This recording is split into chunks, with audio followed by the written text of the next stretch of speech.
Assalamualaikum warahmatullahi wabarakatuh. Alhamdulillahirrabbilalamin. Assalatu wassalamu ala asrafil anbiya'i wal mursalin Sayyidina wa maulana Muhammadin nabiyyi ummiyi wa ala alihi wa sahbihi ajma'in amma ba'd. Rabbi shrahli sadri wa yassir li amri wahlul 'uqdatam min lisani yafqahu qawli. Halo teman-teman, perkenalkan nama saya Renita Saitian dari program studi psikologi kelas A Universitas Aisyah Yogyakarta dengan NIM 2110801045. Di sini saya akan mengulas kembali materi yang telah disampaikan oleh Pak Nurdin selaku dosen mata kuliah keimanan dan kemanusiaan tentang iman kepada Allah. Iman menurut bahasa diartikan sebagai amanah, yu'minu dan imanah, yang artinya percaya. Adapun menurut istilah, para ulama sendiri mendefinisikan iman adalah tasdiqum bil qalbi wa qawlu bil lisan wa amalu bil arkam, yang artinya meyakini dalam hati, diucapkan dengan lisan dan diwujudkan dalam bentuk perbuatan. Maksudnya di sini adalah apa? Yang pertama yaitu meyakini dengan hati. Ketika kita sudah yakin dan percaya dengan satu hal, maka kita harus meyakinkan benar-benar di dalam hati kepada siapa itu kita percaya. Yang kedua, diucapkan dengan lisan. Ketika kita sudah percaya kepada suatu hal dan sudah diyakini dalam hati, maka kita harus ucapkan dalam bentuk lisan.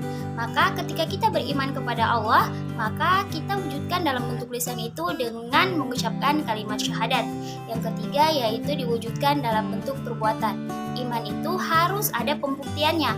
Ketika kita beriman kepada Allah Subhanahu wa taala dan sudah mengucapkan kalimat syahadat, maka pembuktian dalam hal ini adalah dengan mengerjakan amal-amal soleh seperti sholat, zakat, puasa, dan segala amal soleh yang sudah Allah Subhanahu wa taala perintahkan dalam Al-Quran.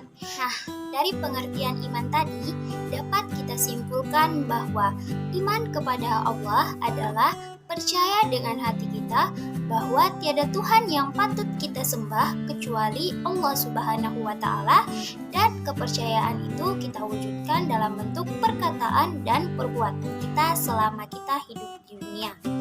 Nah, dalil-dalil yang menunjukkan tentang iman kepada Allah itu sangat banyak dalam Al-Quran maupun dalam hadis Nabi.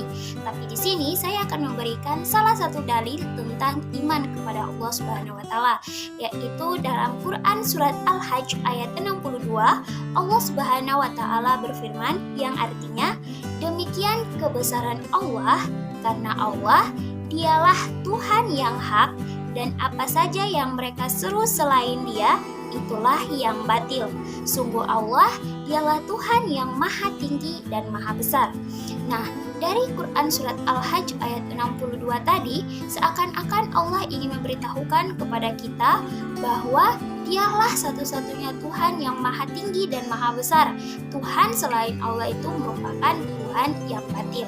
Ketika kita membahas mengenai iman kepada Allah, maka kita juga harus membahas mengenai tauhid.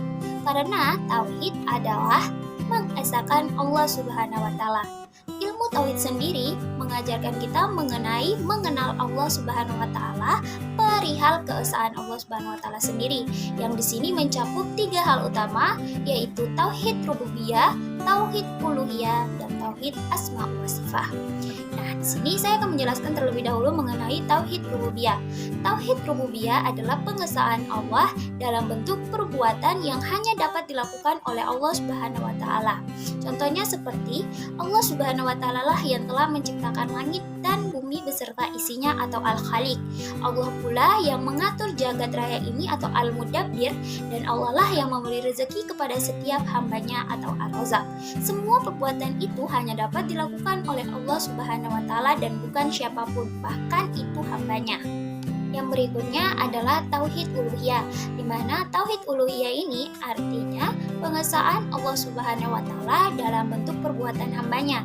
Di mana tadi tauhid rububiyah adalah pengesaan Allah dalam bentuk perbuatan Allah Subhanahu wa taala sendiri, sedangkan tauhid uluhiyah ini dalam bentuk perbuatan hambanya, yaitu artinya kita kita sebagai seorang hamba sudah sepatutnya kita beribadah kepada Allah Subhanahu wa taala dan tidak boleh ada kegiatan ibadah yang menunjuk kepada selain Allah Subhanahu wa taala.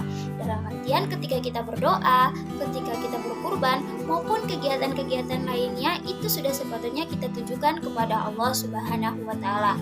Nah, yang terakhir yaitu tauhid asma wa sifat, yang artinya di sini pengesaan Allah Subhanahu wa taala dalam bentuk nama dan sifat-sifat Allah yang sudah tertera dalam Asmaul Husna. Nah, ketika kita beriman kepada Allah Subhanahu wa taala, maka kita juga harus mewujudkannya dalam kehidupan sehari-hari. Berikut ini saya akan memberikan beberapa contoh pengamalan iman kepada Allah Subhanahu wa taala dalam kehidupan sehari-hari. Yang pertama yaitu dengan selalu menjaga sholat 5 waktu kita. Yang kedua, berkumpul dengan orang-orang yang soleh. Karena ketika kita berkumpul dengan orang-orang yang soleh, maka itu bisa membuat kita saling mengingatkan satu dengan yang lainnya. Yang ketiga, jauhi perbuatan maksiat.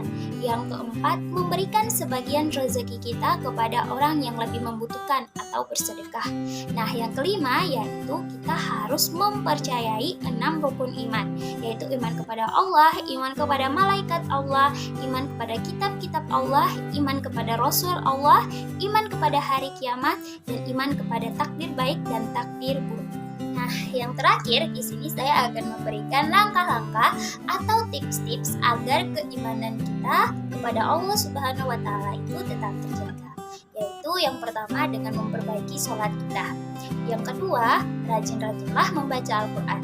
Yang ketiga, bersedekahlah. Yang keempat, banyak bersyukur atas nikmat yang telah Allah Subhanahu wa taala berikan kepada kita. Dan yang kelima atau yang terakhir yaitu sering-seringlah berzikir atau mengingat Allah Subhanahu wa taala. Nah, teman-teman, mungkin itu saja yang dapat saya sampaikan. Kurang dan lebihnya saya mohon maaf. Billahi fisabilil haq fastabiqul khairat. Wassalamualaikum warahmatullahi wabarakatuh.